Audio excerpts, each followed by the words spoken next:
meurt. Le Patrick, c'est un point de vue, une religion à suivre. La contester, c'est prendre le risque d'offenser le Patrick. Mais dans sa condition antidémocratique, ça conduira forcément ta vie à subir l'anxiété d'être rejeté de tes pairs, de ta société, sur des critères jamais en lien avec la vérité, la justice, des valeurs telles que la loyauté, la générosité, la gratuité du sens, mais par la peur, le chantage, le mensonge, la triangulation, la promesse à double étage, la trahison en prévision.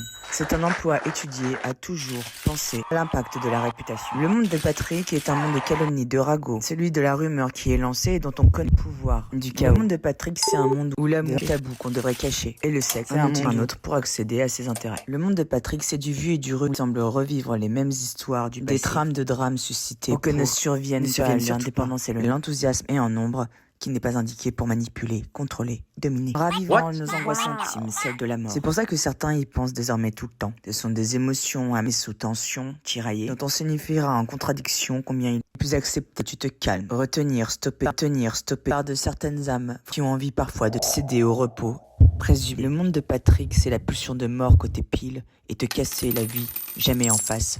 Ce sont faire de tes émotions, comme les Français, des ennemis au lieu de tes ennemis. Le monde de Patrick, et ce n'est que mon avis, c'est la blessure du père dans un collectif de tous les enfants d'une patrie trahie par l'abandon, le rapport de force, la violence, ne pas être compris, pas écouté, pas câliné, pas respecté, pas reposé, pas gratifié, pas encouragé, toujours plus à apporter, mais jamais félicité. C'est la blessure du père pater sans cesse réalimenté dans la maison, la France, notre foyer, où jamais nous sommes en sécurité à cause du père qui nous empêche de sortir, s'exprime, nous ceinture pour nous faire taire. Ce père pater qui crie fort et nous répète sans arrêt d'être les plus forts. Chagrin, nos émotions, nos souffrances sont des hontes. Il faut lui obéir, aller dans son sens, où ce sera encore des tensions à la maison avec mes sœurs et mes frères. Ce cauchemar qui sans cesse ne semble jamais s'arrêter. Le souvenir de tant d'enfants dans des foyers, sans jamais les écouter. Quand on sait qu'on est guéri du Patrick, ce sont souvent ces phrases qui reviennent. Putain, mais c'était juste là sous notre nez. Juste ce sentiment désagréable de t'être fait berner. Et puis ça passe, et ce sont les couleurs de tes pensées qui ont changé.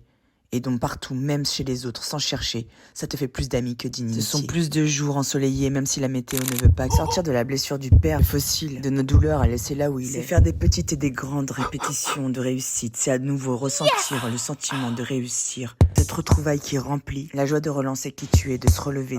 Et retrouver notre paix et celle de toute l'humanité. De se rapprocher de ses amis et ne plus se blesser, en oubliant qui on est et certains de nos amis. Bashi bashi.